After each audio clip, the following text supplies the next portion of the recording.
നമ്മളെ തലയാട്ട ബദിരിങ്ങളാണ്. അങ്ങനെ രാവിലെ തന്നെ ആബിദ് കൈ മോനുമെത്തി. സവാള പരിപാടിയിൽ ഷമീർക്ക് എക്സ്പെർട്ടാണ്. ഫർഹാത്ത് ടീം മദ്രസ ക്ലീന്, CPK മുറ്റം ക്ലീൻ ചെയ്ത്. ഈ യാത്രക്ക് ഒരു ലക്ഷ്യമുണ്ട്. യാസിർ ഖാന്റെ പിടിവലെന്ന് കാണാൻ തന്നെ എങ്ങനെയോ ഓട്ടർഷ കയറ്റി. 2:30 സമൂസന്റെ പരിപാടിയാണ്. എന്തോ ആലോചനയിലാണ് സിനാന്. ഇനി ഫില്ലിംഗ് ആണ്. നബീലും മർവാനും സജീവായിട്ടുണ്ട്. എല്ലാത്തിനും നേതൃത്വമായിട്ട് ബാസിത്ത് ഉസ്താവും. അതിന്റെ ഇടയിൽ ഒരാൾ നടക്കുമെന്ന് നോക്കി ആവിലാൻ തോന്നിയപ്പോ മെല്ലെ അടച്ച്.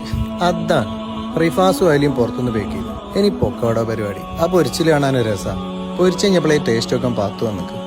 അപ്പോഴത്തേക്ക് നാടൻ കോഴിന്റെ കറി, ആടുകറി, ബീഫ് കറി ഒക്കെ സെറ്റാണ്. അസല് കയ്യിലൊക്കെ കൈ റെഡിയാക്കുന്നുണ്ട്. ഫെബി പാത്രം റെഡിയാക്കി. ദേ വരുന്ന റഷീക മറച്ചും തിരിച്ചു ഇളക്ക് തന്നെ. സജീർ ഖാറിന് ചോറ് എടുത്തു കൊടുക്കുന്നുണ്ട്. ഇനി പേക്കിങ് തുടങ്ങാൻ പോവാം. അവളൊക്കെ ആവേശത്തിൽ ചോറിടുന്നുണ്ട്. ഷാഫിക്ക കറക്റ്റ് കറി വയ്ക്കുന്നു. ഷംസുഖാടെ കയ്യാളായിട്ടുണ്ട്. ബഷീർ ഖാന്റെ കറക്കലൊരു മൊഞ്ചാണ്. യുവാക്കളൊക്കെ പിന്നെ പാക്കിങ്ങിന് സജീവായിട്ടുണ്ട്. ജവാദ് കെയും സജീവാണ്. 3:30 പള്ളിയിൽ മൗലിദ് സ്റ്റാർട്ട് ചെയ്തു. അബ്ദുൽ ഉസ്താന്റെ പ്രഭാഷണം കഴിഞ്ഞു. ദുആയോടുകൂടെ മജ്ലിസ് അവസാനിച്ചു. ഇനിയാണ് നമ്മൾ ഇഫ്താർ. ഇത്രത്തോളം ആളുകൾ ഉണ്ടാവുമെന്ന് ഞാൻ ഒരിക്കലും വിചാരിച്ചില്ലായിരുന്നു. ജബ്ബാർ കൈ സലിക്കയും വേഗം സീറ്റ് അടിച്ച് ഓരോ വിഭവങ്ങളായിട്ട് വിളമ്പാൻ തുടങ്ങി. പള്ളിയുടെ മുറ്റം ഫുള്ള് ആളായി. മദ്രസന്റെ 2 തട്ടിലും ആളുകൾ കൊണ്ട് നിറഞ്ഞു. എല്ലാവരും ഇങ്ങനെ ബാങ്ക് കൊടുക്കാൻ വെയിറ്റ് ചെയ്യും. അങ്ങനെ ബാങ്ക് കൊടുത്ത് എല്ലാവരും നോമ്പുറന്നു. ഞങ്ങൾ ഉസ്താമാര് 3 വേറെ സ്ഥലത്ത് നിന്നാട്ടോ നോമ്പുറക്കണേ. അങ്ങനെ അസുറക്കായി സാധനങ്ങളൊക്കെ വണ്ടി. അവസാനം നമ്മൾ ഉസ്മാൻ ഖാന്റെ നേതൃത്വത്തിലുള്ള ഫുഡടി. പിന്നെ എല്ലാവരും കൂടി ഒരു വീഡിയോ ഷൂട്ട്. മൊത്തത്തിൽ പരിപാടി റാഹത്തായി. അൽഹംദുലില്ലാ.